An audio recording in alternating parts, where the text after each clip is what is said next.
Halo guys, welcome back again to my channel bersama saya Hansan di sini dan seperti biasanya setiap harinya saya akan buatkan video seputar cryptocurrency. Apa kabar kalian hari ini semuanya? Semoga dalam keadaan yang baik-baik saja. Video hari ini kita bakalan bahas ada pembelian besar lagi yang terjadi di Bitcoin. Angkanya tidak main-main, ada sekitaran 300 juta dolar. Kira-kira siapa yang membeli? Kita akan bahas di video hari ini dan tentunya juga kita bakalan bahas update-nya secara price action untuk Bitcoin. Kira-kira apa yang bisa kita expect dalam beberapa waktu mendatang. Kalau misalkan tertarik tentang hal tersebut, stay tune terus sampai akhir video. Kita langsung aja mulai dari coin market cap terlebih dahulu. Per hari ini secara global market cap crypto berada di angka 1,16 triliun dolar atau turun sekitar 1,32%. Nah, di top 10 coin sendiri juga kita melihat dominan berwarna merah, penurunannya ranging antara 0, sekian persen hingga kurang lebih 4%. So, itu adalah outlook sementara dari beberapa top coin yang ada. Sekarang kita langsung aja masuk ke data dan berita terbaru hari ini. Yang pertama, teman-teman, kita bakalan cek apa yang sedang terjadi dengan Bitcoin ETF. Bitcoin ETF race gets hotter as ARK Invest adds surveillance agreement to application. ARK Invest and 21 Shares third application for a spot Bitcoin ETF now includes a surveillance sharing agreement. Jadi sebelumnya teman-teman, ARK Invest sebenarnya sudah pernah mencoba untuk mengajukan spot Bitcoin ETF. Tetapi berkali-kali itu kemudian di-reject. Bersamaan juga yang beberapa lainnya juga pernah mencoba untuk mengajukan spot Bitcoin ETF namun kemudian di-reject. Nah, untuk sekarang, kenapa kebanyakan orang merasa bahwa harusnya ada salah satu dari sekian banyak yang mengajukan untuk Bitcoin ETF itu bakalan di-approve adalah karena salah satu yang mengajukan itu adalah BlackRock. Dan bukan tanpa alasan mengapa menurut sebagian orang kemungkinan atau chance-nya cukup besar bahwa spot Bitcoin ETF dari BlackRock itu bakalan di-approve.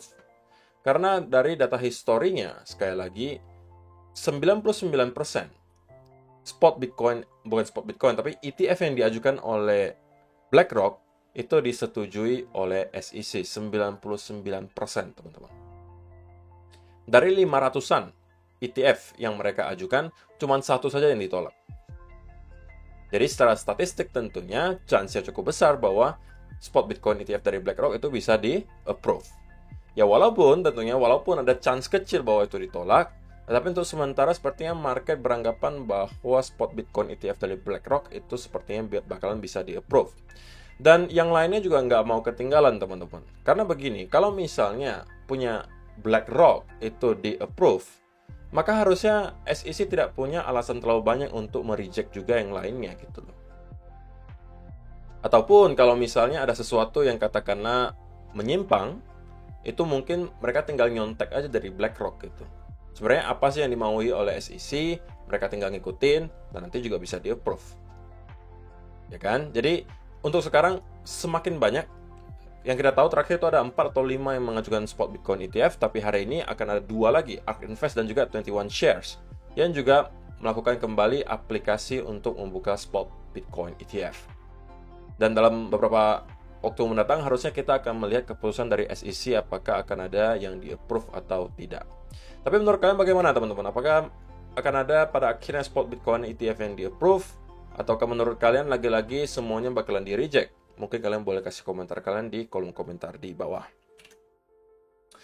Nah, kenapa kita melihat juga market cenderung terkoreksi selama 24 jam terakhir? Kalau kalian nggak tahu, kakek Powell itu juga ada memberikan statement di ECB forum di sini. Oke, dan statement utama yang membuat market kembali sedikit dalam keadaan fear adalah Powell says more restriction is coming, including possibility of hikes at consecutive meetings. Jadi, ekspektasi pasar sebenarnya adalah the Fed sudah tidak akan lagi menaikkan suku bunga sampai akhir tahun. Artinya sudah bakalan stay di angka yang sama sampai dengan akhir tahun. Tetapi, di pertemuan Fed Interest Rate Decision kemarin, kakek Powell itu memberikan indikasi lagi bahwa mereka masih sepertinya belum selesai untuk menaikkan suku bunga. Dan lagi-lagi diperkuat statementnya kemarin di ECB Forum dengan menyampaikan bahwa bahkan kesempatan untuk mereka menaikkan suku bunga secara beruntun, artinya satu bulan ke bulan yang lain itu langsung 2 kali kenaikan, itu juga masih ada kesempatannya atau probabilitasnya masih ada seperti itu. Sehingga sekali lagi itu membuat market kembali galau gitu. Membuat mereka kembali memikirkan apakah benar gitu bahwa The Fed masih akan terus menaikkan suku bunga. Tentunya kita tahu terakhir mereka sudah melakukan pause, tetapi memang lalu diberikan statement oleh kakek Powell bahwa pause kali ini bukan berarti kita akan pause seterusnya, karena ini bisa hanya sebuah jeda dan kemudian kami akan kembali menaikkan suku bunga. Semuanya bakalan tergantung dengan data terbaru yang bakalan muncul. Tentunya harapan kita nanti di hari Jumat kita akan melihat Core PCE Price Index atau data inflasi di Amerika Serikat jika kita mengeluarkan makanan dan energi. Harapannya adalah kita melihat penurunan yang signifikan di angka tersebut, karena itu adalah salah satu data yang menurut The Fed masih sangat mengalami kesulitan untuk mengalami penurunan yang signifikan. Masih stuck di range yang sama, kurang lebih 4,7 sampai 4,8%. Jika pada akhirnya kita melihat tren tersebut di break, artinya kita bisa melihat Core PCE Price Index drop mungkin ke angka 4,4, 4,3 atau bahkan 4%, itu harusnya akan menjadi sebuah berita baik untuk market, dan tentunya ekspektasi akan mungkin sedikit shifting lagi dari yang sekarang mungkin sudah merasa The Fed kemungkinan bakalan menaikkan suku bunga, mungkin akan bisa kembali menjadi sebagian besar merasa bahwa The Fed sudah selesai untuk menaikkan suku bunga. Oke? Dan jawaban untuk pertanyaan yang tadi di awal video saya sampaikan, siapa yang kira-kira membeli sebesar 340-an juta dolar dalam bentuk Bitcoin? Tidak lain dan tidak bukan adalah MicroStrategy, teman-teman. MicroStrategy. Michael Saylor kemarin nge-tweet kemarin bahwa MicroStrategy sudah membeli tambahan sebesar 12.333 Bitcoin dengan total value 347 juta dolar, dan sekarang mereka mempunyai kurang lebih 152.333 Bitcoin dengan total value 4,52 billion dollar. Harga rata-rata mereka itu 29.668. Jadi selama Bitcoin berada di atas 30.000, sebenarnya ya mereka berada dalam keadaan cuan loh, teman-teman. Saya bisa bayangkan ada sekitar 152.000 Bitcoin yang mereka punyai. Dan mereka terus-menerus melakukan akumulasi, teman-teman. Kalau kita tidak cepat, kalau tidak sigap, bisa aja Bitcoin semuanya bakalan dipegang oleh para pemain besar seperti Michael Saylor. Dan kita hanya kebagian yang kecil-kecilnya saja. Tetapi tentunya ada teori konspirasi mengatakan bahwa ya setiap kali MicroStrategy atau Michael Saylor menyampaikan bahwa mereka membeli tambahan Bitcoin, itu justru Bitcoin bakalan drop beberapa waktu setelahnya. Dan kita udah melihat hal tersebut terjadi sebenarnya. Kita melihat market terkoreksi kemarin sampai ke kurang lebih area kurang lebih 30-an ribu dolar gitu ya. Dan itu setelah MicroStrategy itu mengumumkan mereka membeli tambahan sebesar 12.333 Bitcoin di sini. Tapi sisi positifnya tentunya kita lihat adalah bahwa kembali MicroStrategy mempunyai rekor yang sangat baik untuk Bitcoin mereka. Artinya mereka cenderung itu merupakan holder jangka panjang, jarang sekali melakukan distribusi. Sehingga semakin banyak Bitcoin yang mereka beli, kemudian mereka simpan, otomatis yang sekarang berada di circulating supply atau yang berada di sirkulasi yang bisa diperjualbelikan itu semakin sedikit. Apa yang terjadi ketika liquidity tipis, supply-nya tipis, dan apabila kita berasumsi demand nanti akan kembali datang dan demand yang besar datang, maka harusnya itu akan menggerakkan Bitcoin ke atas dengan sangat cepat. Tapi ya mudah-mudahan bahwa kita memang akan ada melihat demand besar-besaran dari kalangan institusi terutama. Oke?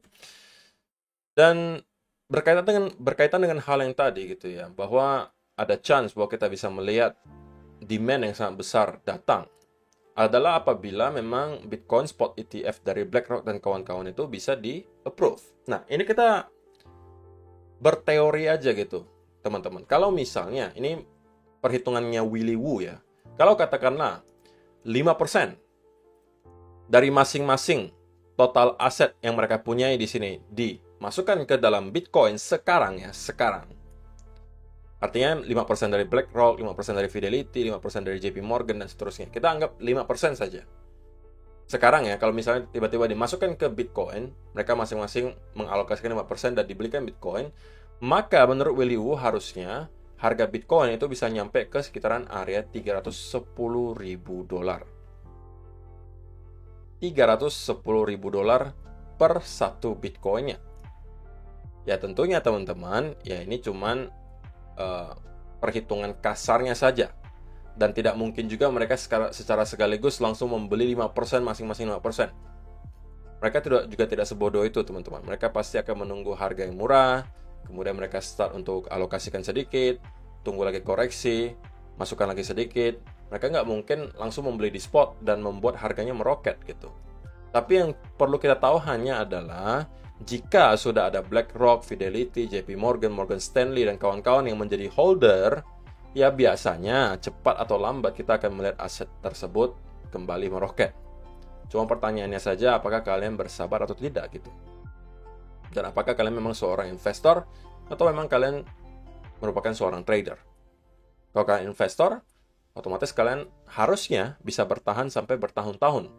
Terlebih lagi, secara mental kalian sudah dibantu. Dibantu dalam bentuk apa? Adopsi yang terus-menerus terjadi di Bitcoin.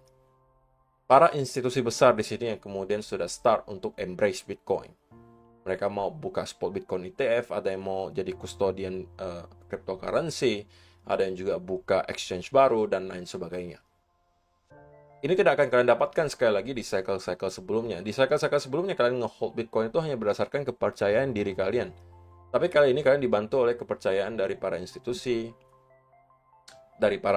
justru ada negara-negara yang sudah mengadopsi Bitcoin sebagai legal tender. Jadi harusnya jauh lebih gampang kalian nge-hold Bitcoin sekarang daripada cycle-cycle sebelumnya. Dan mudah-mudahan dari sekian banyak viewer saya, nanti bisa panen di all-time high yang baru. Kalau misalnya kalian sanggup, jempol untuk kalian.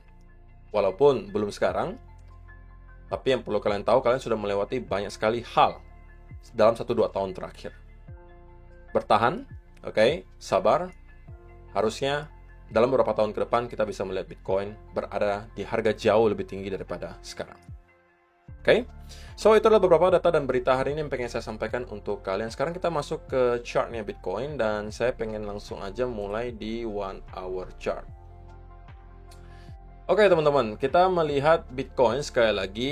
Kemarin saya sudah sampaikan bahwa ini bisa menjadi long setup bagi kalian jika Bitcoin itu mendapatkan breakout. Tetapi jika kita tidak melakukan hal tersebut, tidak ada konfirmasi bagi kalian untuk masuk.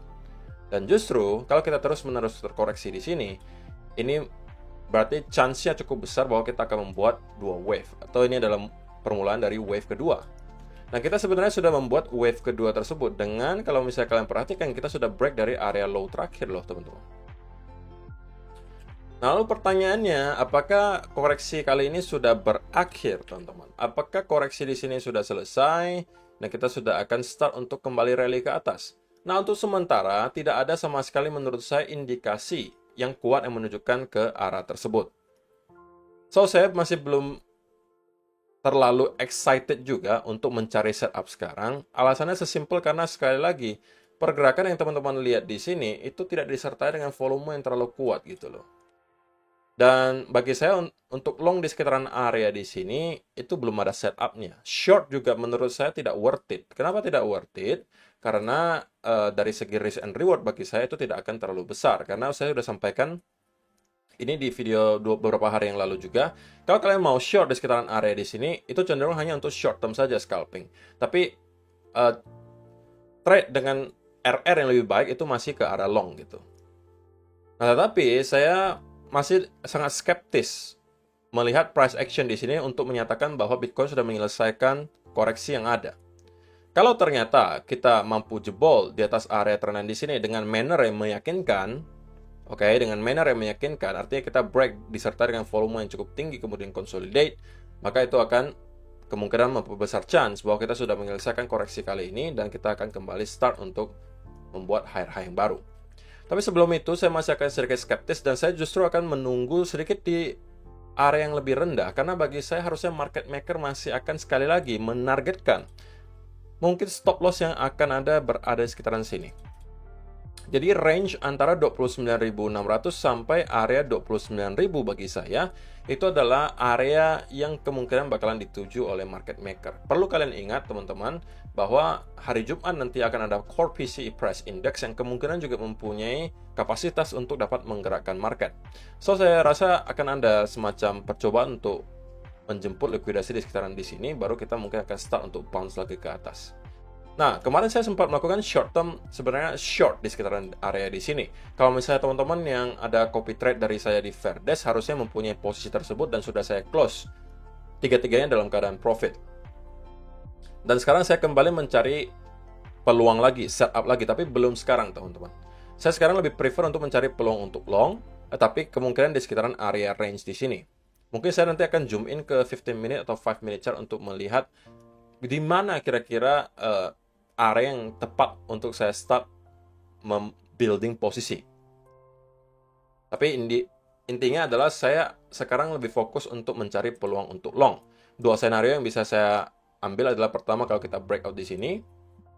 Ini mungkin bisa saya coba. Dan yang kedua adalah yang menurut saya lebih ideal karena kalau misalnya saya masuk di sekitaran di sini, berarti RR-nya dari sini itu akan jauh lebih tinggi apabila kita sampai mampu untuk kembali break di atas area high terakhir di sini. Ini adalah senario paling ideal buat saya untuk start kembali masuk long di market. Kalau misalnya kalian juga tertarik untuk mengikuti copy trade Fairdesk saya, walaupun disclaimer, ikutin copy trade dari saya tidak ada jaminan sama sekali bahwa kalian akan profit, cuman so far performanya cukup oke.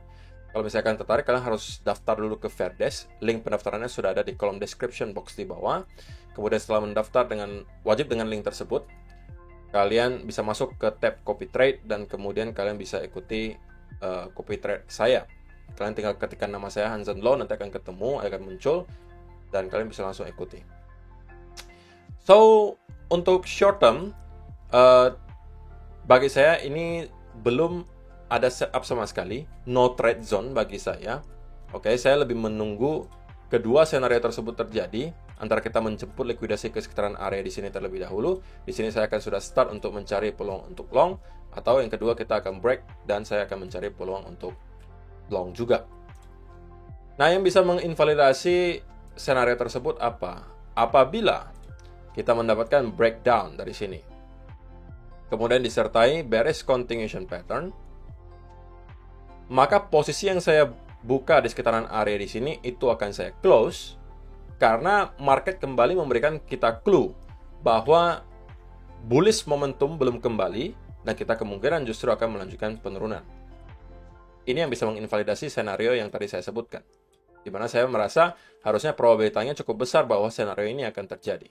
Kemarin kita sudah bahas bahwa senario yang cukup besar terjadi probabilitasnya adalah kita membuat minimal 2 wave. Nah, kita sudah proses melakukan hal tersebut. So far senarionya sudah sesuai. Tapi saya tidak expect bahwa penurunannya hanya sedangkal ini. Saya expect kita akan nyampe ke sekitaran area range di sini untuk menjemput beberapa likuidasi sebelum pada akhirnya kita akan start kembali bounce. Ini adalah senario untuk sementara yang menurut saya probabilitasnya cukup tinggi itu terjadi.